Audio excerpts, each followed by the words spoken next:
I'm just glad to be a part of something that's growing to be so beautiful and so pure and ethical basketball, you know. The Spurs didn't come into this season looking lost or scrambling for answers. They showed up prepared from day one. Victor Wembanyama set the tone immediately, locking down on defense, warping coverages, and forcing teams to rethink everything they ran. San Antonio looked way ahead of schedule, and the wins followed that energy. For the first time in a long time, it felt like the Spurs were truly back in business. Then everything shifted fast. Injuries started stacking up. Wembanyama went out. Other key pieces followed. Overnight, the talk changed. The narrative flipped to a young team missing stars, a roster that was supposed to fold under pressure. But that never happened. Instead, veterans stepped up, role players played bigger than their names, and the Spurs kept stacking wins against legit competition. I mean, yeah, we have a lot of young guys, but I feel like we got to mature quicker than most young guys, especially with,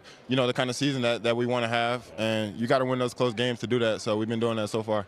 You know, look at their stat sheet every single night. They can go 10, 11, 12 deep. They can interchange their starting lineup. They're so versatile at that guard spot where some questions on how they were going to work Fox in early on, how are they going to get Harper's development going with him, with Stephon Castle kind of taking that next jump, and they've just done it seamlessly, and they play defense, and again, they're obviously a much better defensive team with Wemby in the lineup, but they're finding ways to get stops. They go to small ball pretty early. Luke Cornett's been solid for him in his absence, so they're really a plug-and-play team, and they play so hard, and those guards are really, really good. They proved they didn't need one hero to survive. By the time their stars started coming back, San Antonio wasn't just hanging around anymore. They were rolling with confidence. They beat the Lakers without Wembanyama, then snapped Oklahoma City's 24-1 run. When he finally returned, the season stopped feeling like hype and started feeling serious. This wasn't a rebuild anymore. This was the birth of a team ready to challenge anybody. Just weeks earlier, everyone was saying the same thing. No Wembanyama, no Castle, no Dylan Harper. The Spurs were finished. No hope, no fight, no reason to even check the scoreboard. The only debate was how ugly it was going to get. When you lose a 7'5" phenom, your best two-way guard, and a top rookie all at once, most teams don't survive that. But something wild happened. Instead of collapsing, the Spurs started swinging back hard. They took down Atlanta, then they handled Denver. They dropped the flashy stuff and leaned into something tougher and smarter, slower pace, meaner defense, cleaner reads. Suddenly they looked sharper than ever, even without their stars. So how does a team lose its three biggest names and somehow look better? That's the real question. This stretch wasn't just about surviving injuries. It might have been the exact moment the Spurs figured out who they really are. Coming into the season, San Antonio finally had real expectations. Not fake hype, not feel-good buzz. The kind of expectations that bring pressure. This team right here, the Spurs. Shout out to the Spurs. We gotta really put some respect on them, man. Like, to have three guards that are really dynamic and they all different. Like, it's great. I know we all talked about, like, man, maybe somebody will have to move, but after watching them for a while, it's like, nah, they all complementary. Like, they all complement each other. Like, De'Aaron Fox is the speed demon, but he's the veteran, and he knows what to do. Castle can play any guard position. He can play. He really can play 1 through 3, and he's real versatile. And then Dylan Harper's versatile. He can play the 1 and the 2. And their size, they're all like 6'4" and above. Like, even though Fox is a slimmer build, he's still like 6'4". And then Castle, 6'5", athlete, strong. And Dylan Harper, we what, 6'5", 6'6".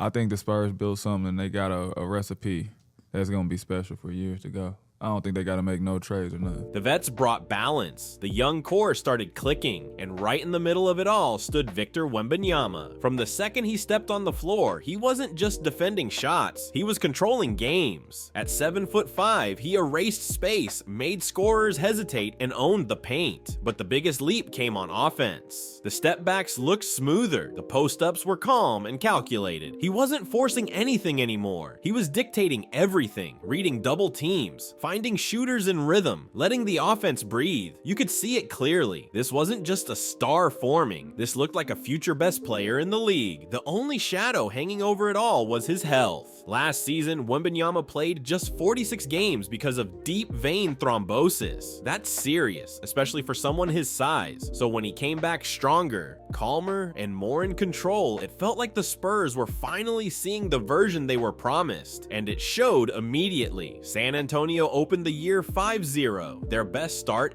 ever. Not Duncan's Spurs, not Kawhi's Spurs. This group, Wembanyama was dropping nearly 30 a night, pulling down 14 boards and turning the paint into a no-fly zone. And somehow they were doing all of this without De'Aaron Fox, their biggest offseason pickup, even touching the floor yet. Still, Wembanyama carried the load like a seasoned vet. Stephon Castle took another clear leap, growing into a legit secondary playmaker while locking up on defense. Dylan Harper looked way too calm for a rookie, moving like someone who'd already paid his dues in the league, and Devin Vassell quietly found his groove again, cutting smarter, relocating with purpose, and proving he's more than just a standstill shooter. Everything was clicking, everything felt lined up until the league reminded them that momentum doesn't protect anyone. That hot run didn't last long. On November 14th, Wembanyama went down with a left calf strain, and with how calf issues can spiral into Achilles trouble, the Spurs didn't mess around. They shut him down immediately and made it clear this was about the long game, not chasing short-term wins. Then, just one game later, Stephon Castle went down too.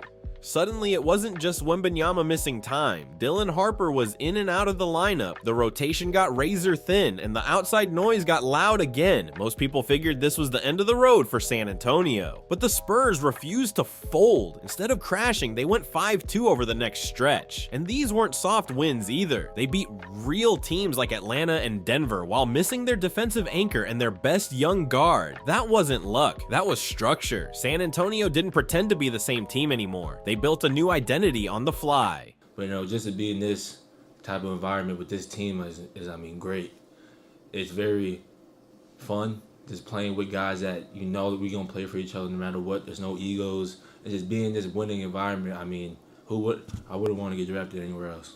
Yeah, 3 high IQ guards that we don't care who gets it done, and I think it makes it a lot better when you like your teammates off the court. It's a lot easier to play on the court. So just sharing the ball. Like I said earlier, we're a pretty deep team.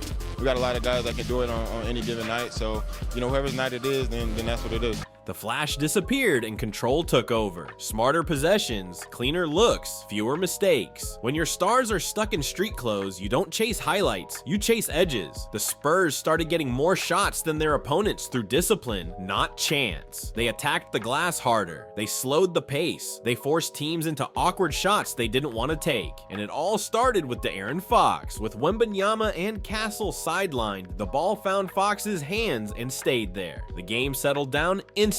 Turnovers dropped. The offense finally had an adult in the room. Fox controlled tempo, pulled defenders out of position, and kept everyone steady under pressure. That veteran calm changed everything behind him. The dirty work went up a level. Jeremy Sochan attacked the boards like he had something to prove. Keldon Johnson powered through contact without hesitation. The bigs fought for every loose rebound like it was personal. Those extra possessions were huge. The kind that kept games close when talent alone said they shouldn't be. Defensively, it was all discipline. No gambling, no panic rotation.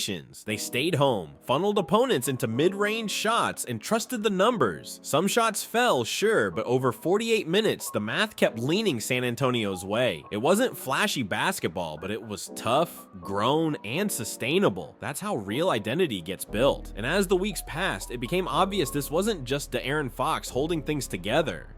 Devin Vassell started showing up differently. Early in the season, the talk around him was mixed. The stats looked fine, but the impact didn't always jump. He wasn't forcing shots, but he wasn't bending defenses either. That flipped fast. Once the injuries hit, the offense simplified, and Fox took over pacing duties. Vassell leaned all the way into his strengths. He stopped chasing touches and started hunting space, coming off screens, slipping into open gaps, making defenses pay anytime they overcommitted to Fox. He wasn't just a release valve anymore. He became part of the problem. When San Antonio needed a spark, Vassell was the one stretching the floor and cashing in. You could feel it in real time. Not just on the stat sheet against Denver, but in the moments that mattered. Every time the Nuggets tried to flip momentum, Vassell answered. Calm jumper, clean footwork, no hesitation. Every run got shut down immediately. It wasn't flashy at all, it was surgical. The kind of performance that flips how coaches trust you and forces defenses to rewrite the scouting report. Then the Spurs caught another break break when Stefan Castle returned, and instead of shaking things up, he made everything tighter. No ego, no rush, no forcing moments. He defended, moved the ball, and handled backup playmaking like he never missed a beat. When De'Aaron Fox sat, the offense didn't freeze up. Castle kept the same steady rhythm, driving with purpose, kicking to shooters, and making clean reads. He gave San Antonio a second-floor general who could control tempo and stay solid on the perimeter. By the time they lined up against the Lakers, this no Wembanyama version of the Spurs wasn't some patchwork lineup anymore. This was a real team, a veteran guard setting the tone, wings who knew exactly where to be, and role players locked in on every single possession. They weren't just trying to hang around in games. They stepped in believing they could control them, and they backed it up. The Lakers matchup became the first real test for this new Spurs identity. Wembanyama was still sidelined, but everything they built during that injury stretch was still there. This wasn't about survival anymore. This was about proving that execution could beat star power. From the opening tip, San Antonio set the tone. Fox ran the show, pushing when lanes opened, then slowing things down when the game got noisy. When the Lakers tried to speed it up, the Spurs didn't panic. No wild passes, no wasted trips. They stayed patient and stayed sharp. They didn't need a shooting explosion, they needed rhythm, balance, and control. That's when Devin Vassell stepped right back into the spotlight. The Lakers sent extra defenders at Fox and dared the wings to create. Vassell didn't hesitate, catch and shoot threes. Quick moves, simple reads. He didn't force anything, but every bucket landed like a counterpunch. Anytime the Lakers tried to make a run, Vassell answered right back.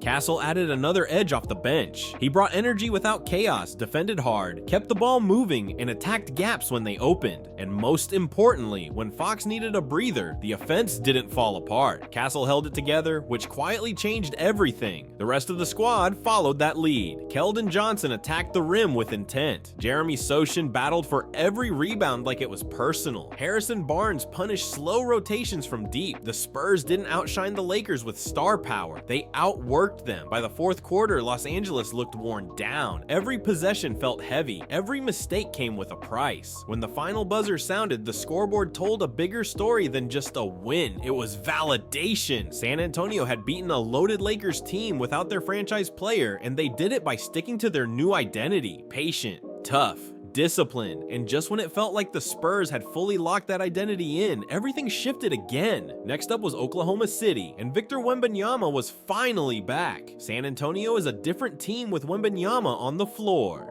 Even before tip-off, the energy felt different. This wasn't about who they were facing. It was about how the Spurs would look now that Wembanyama returned after weeks of thriving without him. The question wasn't whether he'd help, it was whether their new rhythm could survive his return. What came next was even better.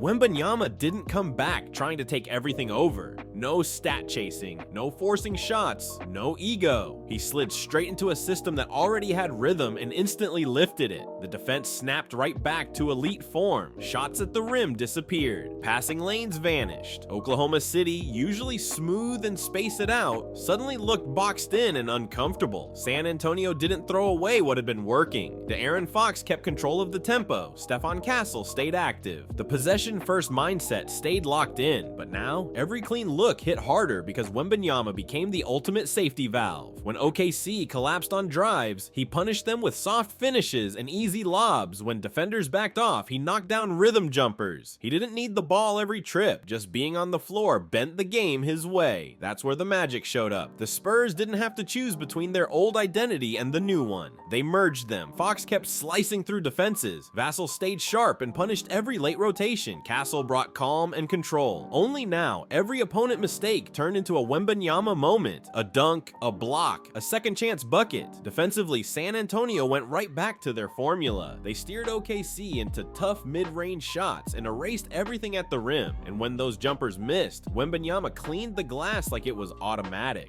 The Spurs didn't need to win every possession. They just won the ones that mattered most. The game turned gritty and tense. The kind of environment that usually cracks young teams. But San Antonio didn't flinch. They closed it out calmly calmly, possession by possession, with the same discipline that carried them through the hardest stretch of the season. Only this time, they had the ultimate safety net protecting it all. That's the part that should make the league nervous. This run wasn't luck. It wasn't some feel-good survival story. It was a team learning how to win the hard way. The Spurs built a possession-first identity, found their engine in Fox, developed wings who understand spacing and timing, and leaned on a defense that bends games in their favor. And now Victor Wembanyama is back inside that system. This isn't a team waiting on chemistry. They already have it. And that's when a group becomes dangerous. This stretch said more about the Spurs than any single win. It wasn't about sneaking past teams or barely surviving injuries. It was about control, the kind that lasts. The fear in San Antonio was that losing could become a habit. This run flipped that completely. When things got rough, they didn't panic. They slowed the game down, trusted the system, and fought one possession at a time. That's real growth. If they stay healthy, the ceiling jumps fast. Fox doesn't have to carry everything. Vassell has become a steady off-ball scorer. Castle connects the pieces. Harper adds creation. And Wembanyama isn't the system anymore. He amplifies it. That's what makes this scary. The Spurs learned how to control games before they learned how to dominate them. Now they've got the talent to do both. And if this core stays intact, this won't be remembered as the stretch they survived. It'll be remembered as the moment they arrived. They'll remember this stretch as the moment the Spurs stopped rebuilding and started becoming a real problem. This is where the league had to pay attention. So what do you think about this run from San Antonio? Did they just prove they're already a playoff level threat, or is this only the beginning of something bigger? I really want to hear your take, so drop a comment below and let it be known. If you enjoyed this breakdown, make sure to hit that like button, share it with someone who lives for hoops talk, and subscribe to Ballscope for more deep dives like this. Don't stop here either. Check out the next video on the channel because there's a lot more heat waiting for you. Appreciate you watching all the way through, and I'll catch you in the next one.